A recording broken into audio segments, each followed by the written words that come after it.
Brendan Sherar is the founder and CEO of Biblio.com, an online used book marketplace. He's been involved in the transformation of the used book business since the earliest days of the internet. Biblio.com was established in 2003. Welcome, Brendan, to the Bibliophile. Thanks for having me, Nigel. It's always a pleasure to speak with you. What's the difference between Biblio and Abe books? I think that's a fundamental question that we try to answer pretty continually. At our genesis, obviously, in the early 2000s, a lot of marketplaces were very similar, and there were in fact a considerable number. And as time has gone by, we've tried to seek out how we can kind of carve out our own niche and be a different type of company. Some of the ways that we've done that have been kind of structural in terms of how we build out our platform and our site. So we were the first company to integrate photographs with book listings early on. We've been very aggressive in sophisticating our search and our tools that are associated with that. But I would say really the differentiation that we've pursued the most is really attracting the best booksellers that we can, and trying to steer clear of a lot of the noise and a lot of the sellers who may not be quite so professional or may not be as focused on the book as an object. Additionally, another way that we've sought to differentiate ourselves is through our philanthropic components. So we are a socially responsible business, and over the past 15 years, we've built 16 community libraries in South America using our profits, and served just thousands of students and teachers who we've provided supplemental material to, and training courses and stuff like that in those regions. We also do carbon offsets on the shipment of all of our books, and we've done that since, I believe, 2007. So every book you buy in Biblio is essentially carbon neutral, and we pick up the bill for that. So there's no additional cost to customers or booksellers. And then kind of looking forward from where we are now and where we're trying to position our business, as we enter this next decade, is we're really trying to elevate and educate a new generation of collectors, and we're trying to reach out to a more diverse audience, a younger audience, people who the traditional book collecting world may have omitted, not by any design, but just by the way it's kind of evolved. And we just see a tremendous opportunity in identifying new collectors, what motivates them, what fills their need for an experience with a book, and how we can meet it. Where do you draw the line then between these shady booksellers, for want of another word, and the ones that you accept on your website? Yeah, that's unfortunately there isn't a really clear-cut metric for that. It'd be nice if everybody had a professionalism score, that you could just ask them for their professionalism card, and you could say, all right, you're below a 7, so we're turning you down. But joking aside, sometimes that is something that maybe the reputation of a seller may precede them, and so they may try to sign on the website, and we already know kind of the performance standards that they have or don't have, as the case may be. We may decline an application for that reason. Sometimes you can also tell just by looking at the way they describe themselves or their inventory. If they aren't able to provide adequate book descriptions, if the inventory is cluttered with tons and tons of reprints, or what might be kind of drop shipped items. But candidly, a lot of it ends up being a little bit in the rearview mirror. Unfortunately, sometimes we'll get a seller on site, and they will seem to us initially like they're a good fit. And then we may get kind of some early feedback, either from customers who have an interaction with them that makes us kind of step back and reevaluate our relationship with that seller. In which cases we're relatively aggressive. We don't hesitate to take pretty swift action if we get something that even smells wrong. But probably more often than that, our sellers themselves kind of act as a bit of a neighborhood watch for us. So, every now and then, we may let somebody on not really knowing a whole lot about their history or reputation. And fortunately, our bookseller community is very generous in reaching out to us and saying, hey, look, here's some history, some background, on this seller. And, from that point, we, reevaluate our relationship. What percentage of booksellers do you kick off or refuse? I don't have the numbers for that, unfortunately.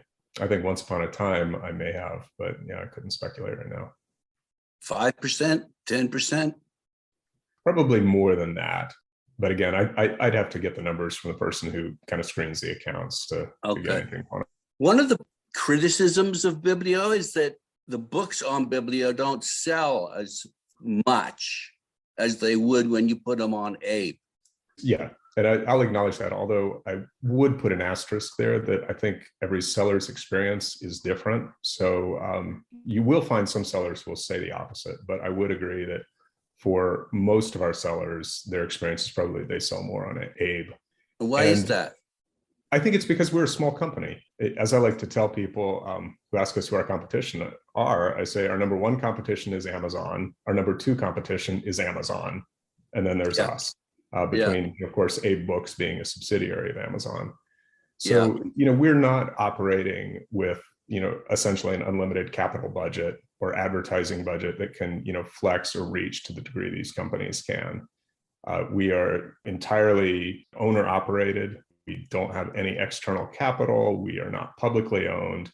So everything we do has to be, a very smart and sustainable, investment in our growth. And so to your point, I think that we do sell fewer books than Abe Books. But I think if you look historically over the past 10 years or so, very slowly but steadily, we're closing that gap. And as long as we're seeing that gap start to narrow, then we feel very good about where we're headed with our business and the value that we're providing both now and in the future to our booksellers.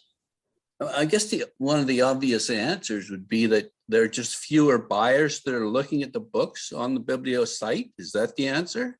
That is, and kind of pointing back to something I alluded to before about kind of our goal of trying to reach a newer generation of collectors. Abe Books did precede us in this business. They've been around, I believe, since 1995. So they had an 8-year head start on us. So one of the advantages they have there is just people who, have a habit. They're accustomed to using Abe Books because they have for a very long time. As that generation sort of, ages out to other priorities in life and maybe reduces their buying, what we're hoping to focus on is capturing that new generation of buyers that's coming into the market. Again, I think that's where we'll be able to see sustainable growth in our business. I just heard recently that Bookfinder is actually owned by Abe. Is that right? That's correct. That's actually been in kind of a quiet fact for some time. I believe Abe Books bought them in 2007, if I'm not mistaken. So then when Amazon acquired Abe Books in 2008, it came with the whole package, Bookfinder included. I think Chrisland's was a part of that deal, but has since been spun back off to an independent site and library thing. It's kind of like Goodreads. It was I know it. I know it. I just wonder who owns that? I'm not sure the current status, but at the time that Amazon acquired Abe Books was, if I'm not mistaken, a 40% investor in library things. So that kind of transferred to some degree under the Amazon umbrella for a while. But again, I'm not sure what their current status is. Okay. So how would they handle that? I mean, when you search on Bookfinder, Biblio books come up. Mm-hmm. But if they're in competition with you, do they somehow not show your stuff as often, or because they don't want to take business away from themselves? No, I don't believe that's the case. We've never seen any indication that that's the case. And I want to compliment the Bookfinder people. I think that they make it a priority to try to be fair and impartial to all the sites. I think that's a pretty fundamental core tenet of their business. So we've never seen any favoritism.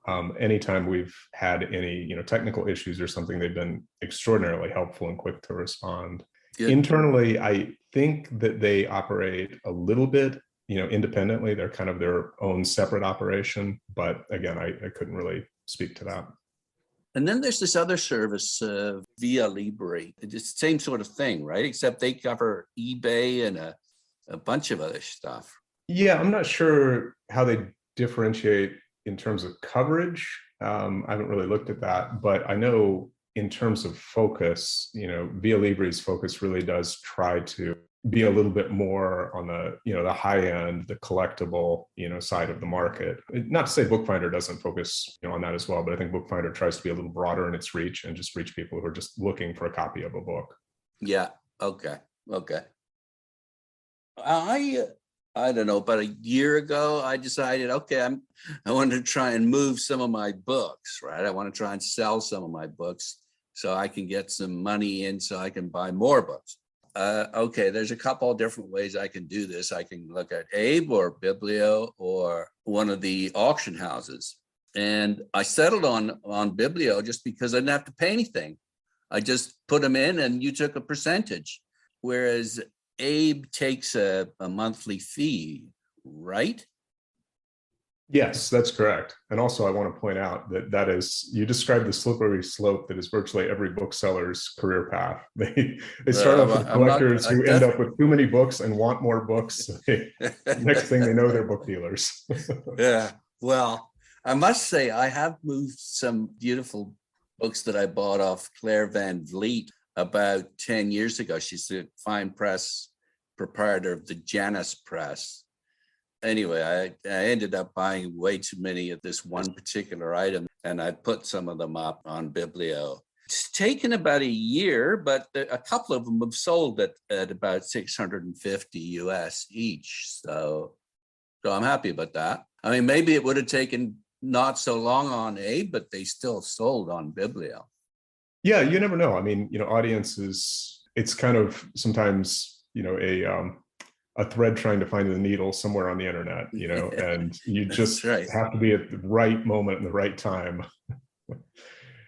Yes, I think that's so much the case. But it's interesting because I recently interviewed someone from PBA Gallery, the auction house, and that was their pitch was that you have to, when you give them a book, you have to pay them a percentage, which is roughly the same. It's about 17-18%.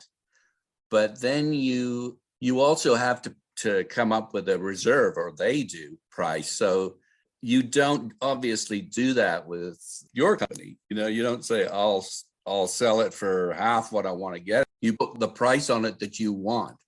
That's true. We did some years ago develop a component to our site that we called Make an Offer, which allowed sellers to sort of indicate books that customers could go in and make an offer on. There was, some ability for a back and forth negotiation process on that. That was not successful.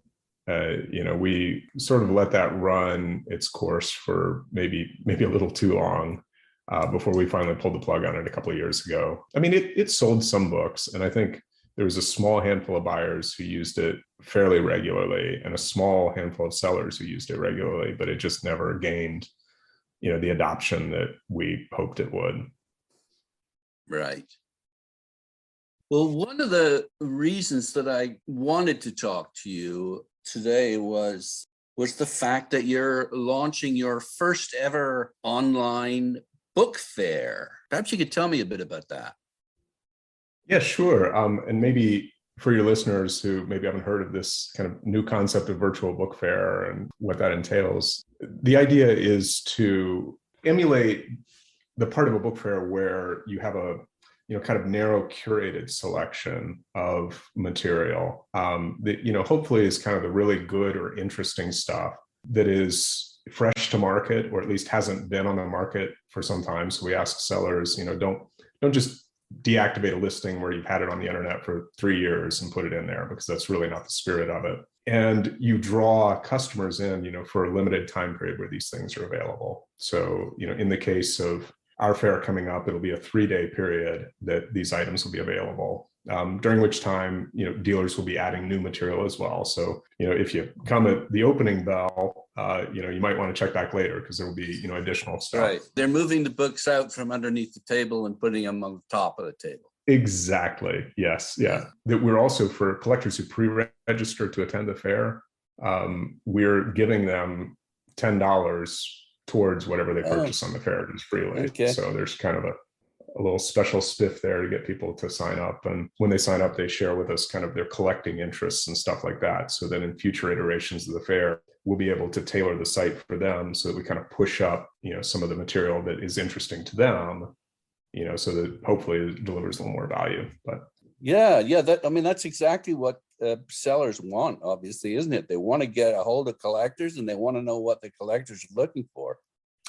Yes, and that's our hope with that tool, is that then that's something, when we get these pre-registrations and RSVP systems in place, then what we can tell sellers is we have, our next fair coming up on whatever date.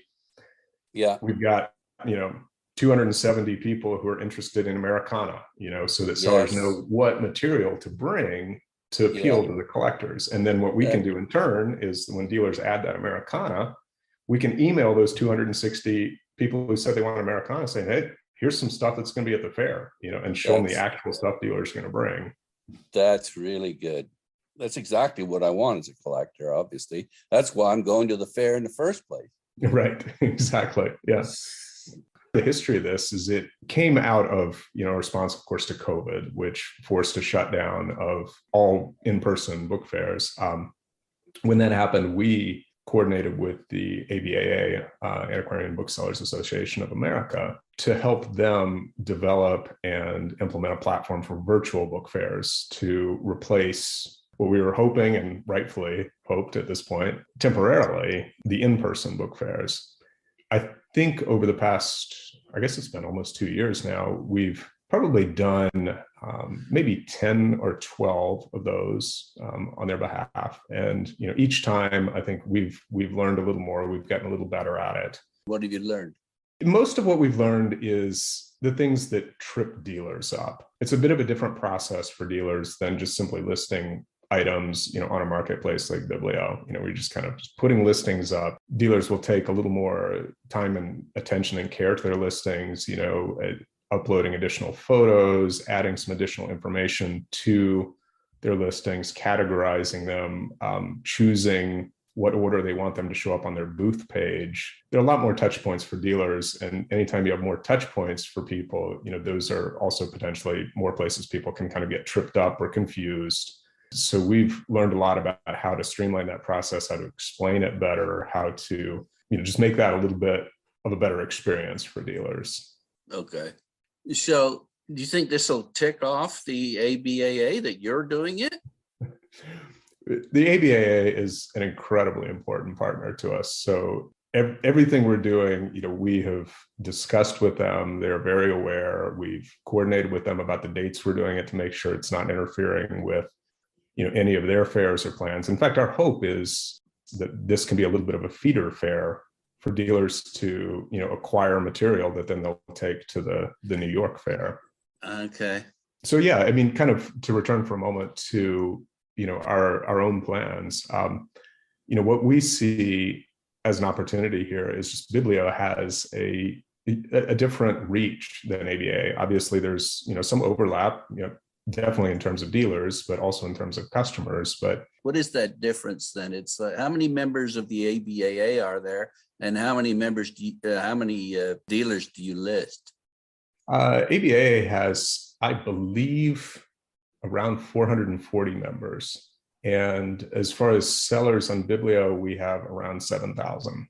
Jeez, okay. And of course, the obvious difference, and I did interrupt, so we'll go back. Sure, no problem. The obvious difference is, I guess, that it costs quite a bit to get into certainly the live fair. So to get a booth is quite expensive.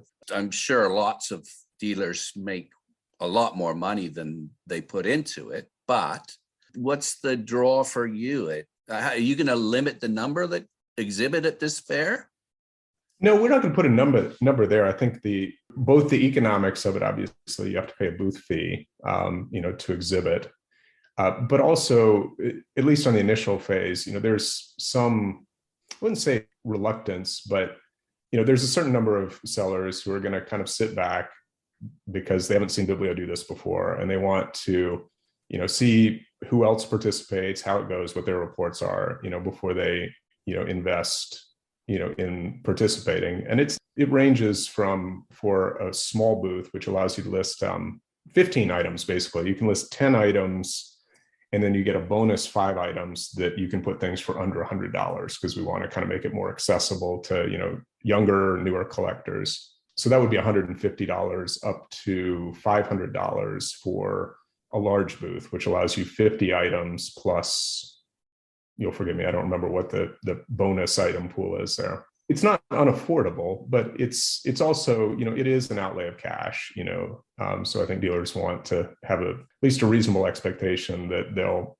more than break even out of that. So to date, registration is still open, and the fair is about 3 weeks away at this point. We have about 70 dealers who've registered so far. Okay.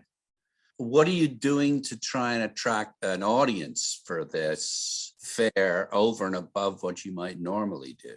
Having conversations like this with people wherever we can, and trying to do some, outreach to press and media. Also internally, we have, our own mailing list of about 250,000 people. We have about the same number of social media followers. So that gives us a chance to put the message out. And then hopefully those people in turn can help us amplify that. Social media in particular is very useful for that. We are also partnering with CABS and YABS. That's the Colorado Antiquarian Book Seminar and York Antiquarian Book Seminar, respectively. We're giving them a percentage of the proceeds from our booth fees to support their educational programs, but they're also helping us out in terms of, reaching out to some of their past alumni and supporters. There are a couple other kind of strategic partnerships that aren't a done deal at this point, so I don't want to, name those until those are done, but some similar type things. We're reaching out to organizations that participate in this field, and, just having conversations about how we can support each other. And then, in addition, we're running a more aggressive than usual set of campaigns around advertising, and through both banner advertising, keyword advertising. I'm not sure if there's much print in the mix in this one. And again, these books that they display and describe and present, they wouldn't be online necessarily. These are kind of fresh books that you wouldn't have seen online. Is that it? Yes, that's the goal. It should be stuff that's either, new and not been seen online, or at least some reasonable period of time has passed, not something you took offline a month ago, but, if it's something that maybe you had online a couple of years ago and, it came offline for whatever reason, and you kind of wanted to, maybe it's changed in interest to people or something like that. But for the most part, most of the items should just be new to market. The one exception to that is we do allow sellers to also cross-list those items on their own website during the fair. And that's primarily because, if a customer wants to buy the book, we want them to be able to click through to the dealer's website and the book be there for them to buy, right? But we ask that they don't have them on any other listing venues during the fair. Okay. So really the difference between this and an ABAA fair would be what? Because they're going to do their own marketing for their fair. Yeah, that's correct. It's just audience. The ABAA has a very strong curated audience of very loyal dealers and collectors who really follow them and align with their brand. Similarly but differently, Biblio has our own people who align with our brand and follow us. As I say, I think there's some overlap there, but I think that there's probably more open space in that than contested space, if that kind of analogy makes sense.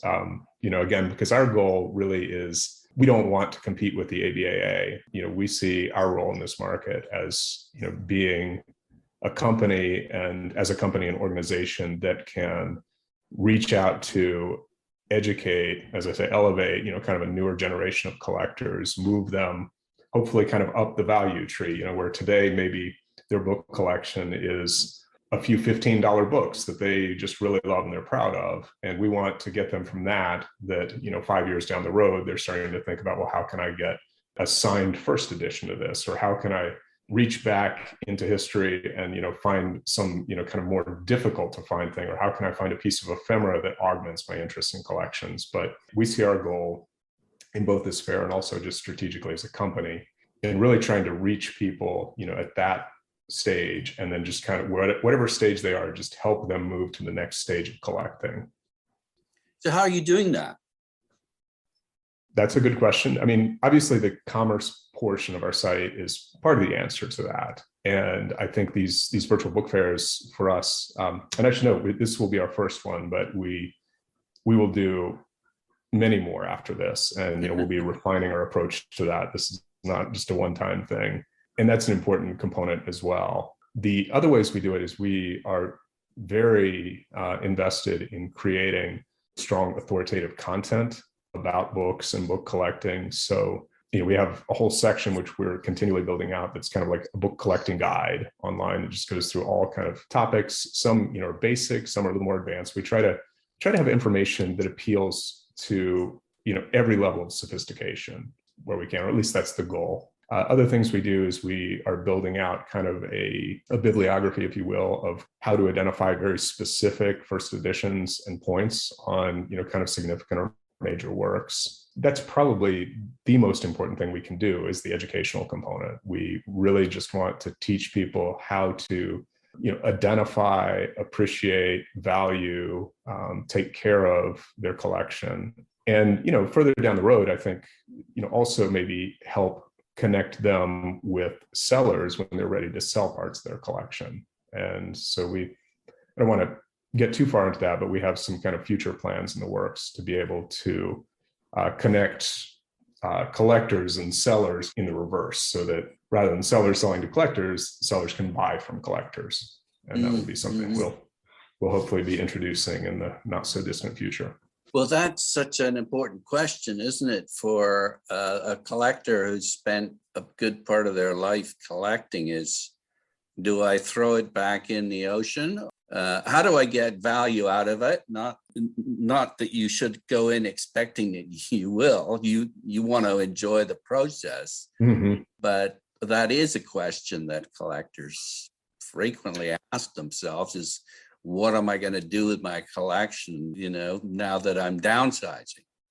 I feel like the term, value sometimes gets a little downtrodden because it, seems just overly capitalistic or greedy or something like that. But it's important to note that the monetary value that is attached to these collections is tied to its ability to be preserved. And that's really important. So there's no shame necessarily in, say, somebody builds out a collection and they sell it to the Carnegie Library, and they get a 6-figure check. That is actually helping to ensure that that collection is valued and preserved. And the fact that the monetary value follows the collection is just an indicator of the value of that collection to society. In my mind, there's nothing wrong with wanting to pursue that, because what you're really pursuing is building something out that's, got resilient appeal, that somebody actually cares to take the time to invest in and to keep, because it delivers some greater value to, society or culture. But again, yeah, you're right. I think that a lot of collectors do end up in that position, and whether it's they are looking for, the opportunity to sell the collection in whole or in parts, or maybe, at times donate it to an institution. I guess in a way you could call these like end of life decisions for books. And I don't think that anybody at this point has really closed that loop very well, aside from, of course, individual dealers who have these relationships with customers, which is, but there's probably a way to supplement that and to, create additional opportunities in that side of the market as well. I think the whole idea when you are collecting is to just consider the scholarly value of what you're doing, and to pose those questions while you're collecting. How can others use my collection, and what could they get out of it? To think in those terms as you're collecting, I think it's a useful exercise. I agree with that. I think it's a pretty mature position for a collector to arrive at.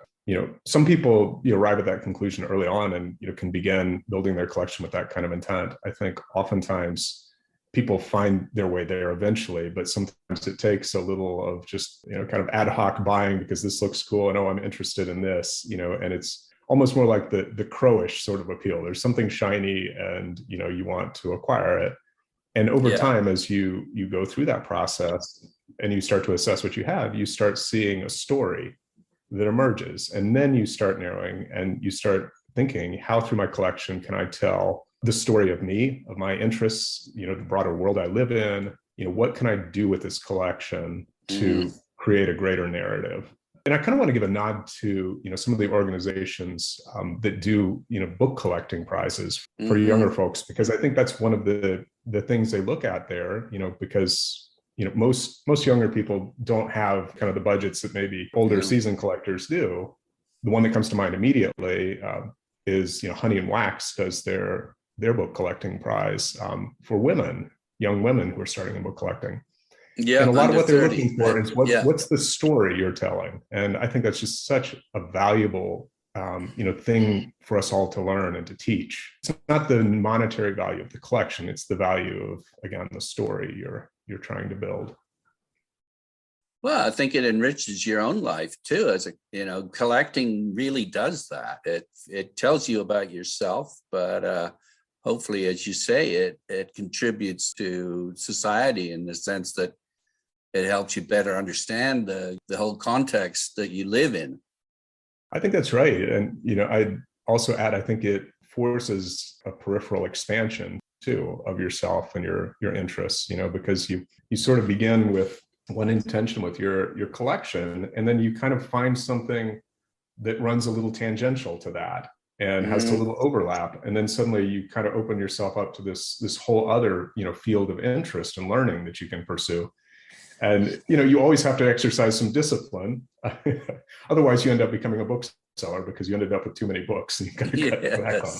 But yeah, I think that continual refinement of story and purpose is definitely a valuable part of that. It is so exciting and interesting the way that a collection works, isn't it? You focus on one area and then you get excited because you're doing that in another area. And then the bookstores that you go into are completely new stores because you're looking for stuff that's completely different from what you were before, or not completely different, but related. I'm talking about ephemera, or magazines have become really interesting for me lately. It's just fascinating how your brain works while you're collecting, what it does. Yeah, I think that's really true. I love that perspective that the bookstore changes. It becomes a whole different bookstore. That's very true. So books, they're probably looking really closely at what you're doing. And that would be a compliment if they are. So I will take that as a compliment. I mean, I imagine they're aware of what we're doing. I haven't heard anything on the pipeline as to whether or not they have their own plans, in this direction or not. We tend to make a pretty conscious decision to really not focus a whole lot of our attention or energy on what our competitors are doing. We're much better served to focus on what our dealers, what our collectors, need from us in a product, and how we can, pivot and deliver that. I think virtual book fairs, are a great example. That's where we've just seen there's a clear, hole that's filling in the online trade. And so, we're just well positioned to be able to pivot and, be there and create and evolve tools that, help people in that space. Right. So this is innovative and different. You referenced putting collectors and sellers together. Anything else that you're working on that you can tell me about? Yeah, sure. Really the other major project or initiative that we have underway is a project that internally we call them the Biblitos. And for those who know a little bit of Spanish, you might recognize that as being kind of a crude attempt at doing a diminutive version of Biblio. But what that is not diminutive at all. We are translating and localizing our website in Spanish and Portuguese. Here in the next couple of months, we will be launching in both Spain and Portugal, biblio.es and biblio.pt. That for us will be, the first wave for Biblio of any language internationalization of our site. We do have sites already in UK, Australia, New Zealand, but hopefully that also creates a little bit of a springboard for us that to enter other foreign language markets in Europe. It's kind of the bulk of the work is in getting a second language. I think as anybody who's tried to acquire a language knows, if you get a second language, your odds of success at the third language are a little easier. Again, for us, the focus is going to be launching in Spain and Portugal, and also some similar moves in Latin America and South America. So you're going after the people that can't speak English. Is that what you're doing? Yeah, those markets are pretty specifically chosen because when we look at usage patterns on our website, and we're able to sort of dissect that down and look at what language the web browsers set up in when it comes to our site. And this is kind of in keeping. I mean, it's when you look at Central or Northern or Northwestern European countries, conversion rates, as we call them, are not a whole lot lower than just kind of native English speakers, because there are so many people who speak English so well as a second language there. But the countries where we've noticed some weakness is in Spain, Portugal, Italy, France, where English isn't as commonly spoken, or people just aren't as comfortable using it. That's why those are the first markets we're going to take on. And of course, Spanish is incredibly important here in the U.S. as well. Yeah. So it also helps us reach more people here at home. I see. Okay. Anything else you're doing? I don't not that, think not I have. That's not a lot. that is a lot. We are not a terribly large team. We're 20 people, so we have to be fairly organic about our project selection and process. So for us, those are both pretty significant lifts to be doing. We're comfortable with the workload. I hope I'm not burning anyone out. And most of your people are located in Asheville, North Carolina. Is that right? Yes, we went fully remote after COVID and decided to stick with that. So 2/3 of our people are in Asheville. The remainder are scattered across the US. We have 2 folks in Spain who are heading up our upcoming European launches. Okay, just finally, 2 questions. What's your best advice for a bookseller wanting to improve their online sales? The most common, I don't want to say mistake, but shortcoming for a lot of dealers' listings is the quality of the photographs. I mean, even starting from that, not even having photographs at all. I think we're now in the age of the internet where that's just a baseline expectation for anybody buying online. Then the other problem is just kind of poor photo quality, whether it's they're dark or they're funny angles or just not attractive and professional.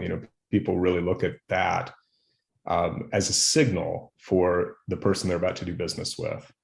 And so I think investing in, really high quality photographs, getting someone who's very competent, not only in taking the pictures, but in processing those photos really does pay off. And one of the things we hear when we suggest that to dealers is they'll say, well, I have 10,000 books. There's no way I'm going to go back and, photograph 10,000 books. And we say, absolutely don't.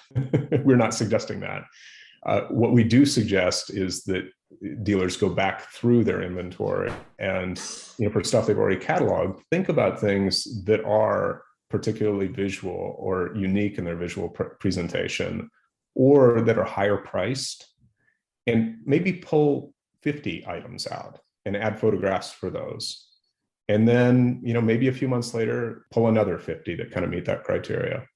But meanwhile, at least for the incoming books, the new material that's getting in, I think investing those photographs is just, we've tried to run numbers on it. It's really always hard to run numbers in our business because, all books are so uniquely different, but there is a very, very significant increase in sales for sellers with good photographs. That's a great answer. Thank you. What's your best advice to book buyers online? I would say if you're new to buying online, and this probably applies to whether you're new at collecting, is take a moment to read up on a little bit, educate yourself a little bit about how listings are written, a little bit about bookseller terminology, a little bit about the trade, because the most difficult thing is, if you're a new buyer or collector coming on the internet, is, again, it's that paradox of plenty. There's just so many to choose from, and it can become very overwhelming. And I'm not suggesting that a buyer necessarily needs to go through and read the canon of book collecting in order to get started. But I think taking some time to familiarize yourself with that, how listings are presented, spend a little time on sites like Biblio and kind of just look at dealers' listings, will help you get like a little bit of an ability to discern kind of at a gut level as you're looking through. You may do a search and you'll get 95 returns, and instead of being overwhelmed or feeling like you have to read all those 95 descriptions, you can kind of get to a point that what to sort of discard and move on to, either by using the search tools where you can refine your interests, or just visually kind of know what to use as a marker for the type of seller or book you want to buy from. So maybe the biggest advice really is don't be discouraged. It seems like a lot at first when you're looking at that many books, and there are a lot of choices to be made, but those things can be fairly quickly internalized to the point that it doesn't have to be overwhelming to be able to identify a great book from a great seller. Yeah, I might say something slightly counter to that, and that would be, you also want to try and make sure that you get a look at every single copy of the book that you're after. You don't want to miss something that's online either. Yeah, that is a great point. It's a bit of a counterpoint, but also similar too, right? It's learning that process of discernment. What is it that you can just quickly glance at and say, that's not going to be interesting, versus what merits a little bit of a second glance. Is this kind of a hidden gem that everybody else is passing by because it doesn't have photographs, for example? Right. Yeah, and a book finder is a pretty good tool just to get what's available in the universe, I suppose. Yeah, I think that's right. Yeah, Via Libre would be another one. Okay. Last point. Why should I buy a book off Biblio.com? There are a few reasons there, and I'll kind of just let feedback we've gotten from our own customers sort of be the guide on how I answer that. One very big one for a lot of our customers is that we are not Amazon. And again, there's obviously Amazon, but they also own 8 books. And a lot of people really want to support a different type of business and business model with their purchases. Mm-hmm. And they want more of their money to go to independent businesses, more of their support to go to independent businesses. So that's one. Another one is, again, we, as a socially responsible company, and I touched on a few of the things we've done. We've built libraries, on the carbon offsets on shipments. We also have a program where any books or materials that sell on our site that are, in any way related to difficult or potentially like defamatory type things, we do not believe it's our position or job to try to censor material. And we believe that the exchange of ideas and information is vital to, a free and open world. But at the same time, we recognize, some of these materials, have some dangerous history to them, ranging from offensive to just downright vile. There are some lines that we draw where we just absolutely won't allow certain things. But for things that are kind of in that grayer area where there's, clearly an historical context or research value to this material, we've taken the position that we don't want to profit from that. So we take all of the profits that we get from the purchase of those books, and we donate them to causes like the Anti-Defamation League, the American Negro Museum, NAACP, to try to support those causes in their work. Okay. I mean, most people shop on price. So if you see a book at the same price as it's listed on Biblio, then go for the latter. Yes, if you go for the latter, a higher percentage of that book's revenue, in essence, will go directly to the bookseller. You're also kind of supporting a system, an ecosystem that provides booksellers more contact with their customers. So we try to encourage that conversation between collector and customer. So if you have questions, sellers are very easy to contact.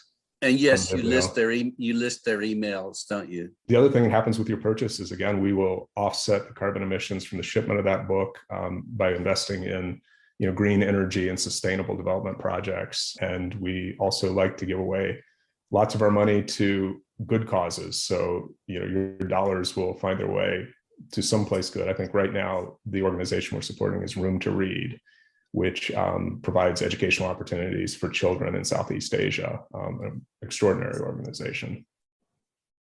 Well, Brendan Sherar, it's been great talking to you. Thank you so much. Thank you, Nigel. Really enjoyed it and appreciate the opportunity.